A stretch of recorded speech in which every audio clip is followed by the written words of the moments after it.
დიახ, განცხადებები დღეს რაბათის კომპლექსთან დაკავშირებით გაკეთდა პარლამენტშიც. სადაო გახდა ეს თემა მას შემდეგ, რაც საქართველოს პრეზიდენტმა მიიღო კულტურისა და საგარეო საქმეთა სამინისტროსგან წერილი ფრიად საჩქარო ასეთი გრიფით, რაც საუბარი იყო იმაზე, რომ უნდა გაგრძელდეს რაბათის ძეგლის რეკონსტრუქცია. ამასთან დაკავშირებით დისკუსია გუშინ მიმდინარეობდა სპეციალისტებს შორის, დღეს კი უკვე დისკუსია მიმდინარეობდა პარლამენტში.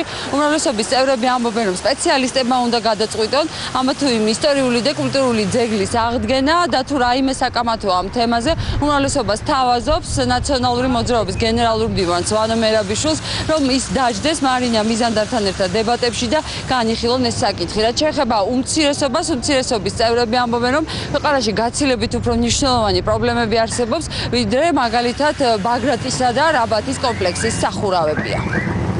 ისტორიული ძეგლების აღდგენა უნდა მიმდინარეობდეს სპეციალისტების აზრის გათვალისწინებით. მთავრობა რომ პრეზიდენტს წერილს მიწერს, ესე იგი იმისი არ იქა გადმოტანა პოლიტიკური რაღაც შეხლა შემოხლის ცდელობით, ეს მორიგი ინტელექტუალური შეცდომა ვერ არის ვანო მერაბიშვილი კონკურენტ უნარიანი ამ საკითხებში. შევთავაზებდი მიზანდართან ერთად დებატებში დაждდეს რაბათის თემებზე სასაუბროთ.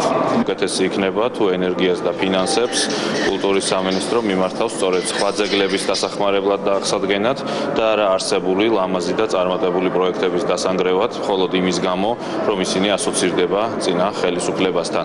მივხედოთ იმას, რისთვისაც მოსახლეობამ ხმამიცა ქართულ ოცნებას და მივხედოთ იმას, რაც დღესაც აწუხებთ ადამიანებს. მედი მაქვს, რომ მომავალში ახალი ხელისუფლებაც მიხვდება, რომ ისეთ პროექტებთან ბრძოლა, როგორც არის შუშის ხიდი, როგორც არის რაბათი, როგორც არის რესტავრირებული მცხეთა, არაფერს არ მატებს არც ქვეყანას და არაფერს არ მატებს არც ამ ხელისუფლებას. დღეს ამ თემაზე განცხადება ასევე გააკეთა რაბათის კომპლექსის დღევანდელმა ხელმძღვანელმა. დირექტორი განმარტავს, რომ ძეგლის რეკონსტრუქცია შესაძლებელია მოხდეს, თუმცა თავად ძეგლს არაფერი არ ემუქრება. დირექტორი ასევე აცხადებს იმასაც, რომ ამ წუთებში თავად რაბათის კომპლექსი არის მოქმედი და ის ტურისტებს ყოველდღიურად ელოდება. გამორიცხულია ის, რაც გუშინ გაკეთდა განცხადება, რომ თურმე რაბათის ციხე ინგრევა. ეს არის სისუნელი და გამონათქვამი. არანაირი რაბათის ციხე უფრო ლამაზდება. უფრო უკეთესობისკენ მიდის. თქვენ ჩამოგზავნეთ და ნახეთ, რომ უამრავი ბრენდი იხსნება. ჩამოდიან ინგლისიდან, რუსეთიდან, სხვადასხვა მოღვაწეები, რომლებიც ამჟამად მიმდინარეობს გადაღება ფორტი ბოიარდის მსგავსი თამაშების ქართული ვარიანტით. ჩამოდიან საკონცერტო ჯგუფები, ნახავთ ამას ჩამოგზავნეთ, ასე რომ არანაირი ინგრევაზე იქ ლაპარაკი გამორიცხეთ ეს ყველაფერი. თავად რაბათის კომპლექსის აღდგენაზე მუშაობდა სპეციალისტების საკმაოდ დიდი ჯგუფი, ისტორიკოსები, არქეოლოგები, რესტავრატორები, რომლებმაც ჩაატარეს საკმაოდ დიდი კვლევა რესტავრაციის დაწყების წინ და როგორც ისინი განმარტავენ, სწორედ კვლევების საფუძველზე გადაწყდა კომპლექსის რესტავრირება და სპეციალისტები ამბობენ იმასაც, რომ ყველაფერი მოხდა ოფიციალური კვლევებისა და მეცნიერული კვლევების საფუძველზე და ისინი ამბობენ იმასაც, რომ რესტავრაცია სრულყოფილად განხორციელდა.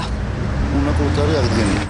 არანაირი დეტალი არ არის შეცვლილი, რაც მოაღწია ჩვენამდე და არანაირი გადაკეთება ის ყვალი, ანუ არანაირი გადაკეთება არ მოხდარა ძეგლის. რაც შეეხება ქრისტიანულ სიმბოლიკას, ნუ თვითონაც ეს როდესაც მეჩეთი თავის დროზე აშენდა ახმედ ფაშას, თავიდანვე რაღაც ქრისტიანული სიმბოლიკები, თავიდანვე აია სოფიასთან მიმსგავსებული ესეთი ნაგებობა იყო, არანაირი დიდი მინარეთებით, არაფრით, რის გამოც მას თავი მოკვეთეს ესეთი ისტორიული წყაროები და ცნობა და ამას ვერ გავექცევით. რაც შეეხება შიგნით მოთავსებულ იმ ქვებს, რომელიც იხაწვია, ეს ადრე იყო რეგიონალური მუზეუმი, მთელი სამხრეთ საქართველოსდან ეს ქვები, წარწერიანი ქვები იყო, ჯვრის სიმბოლიკით იყო, კანკელის ფრაგმენტები იყო, რომელიც ნადგურდებოდა, კეთდებოდა ექსპედიციები, მუზეუმის ვალი იყო. სპეციალისტები განმარტავენ, რომ ამ თემაზე უნდა გაგრძელდეს დისკუსია, შეხვდნენ ერთმანეთს რესტავრატორები, ისტორიკოსები, წარიმართოს კამათი ამ საკითხთან დაკავშირებით და აი ამ კამათის შედეგად უნდა დადგინდეს და გაირკვეს, მოხდა თუ არა რაბათის კომპლექსის აღდგენა ყველა ისტორიული წყაროს დაცვით.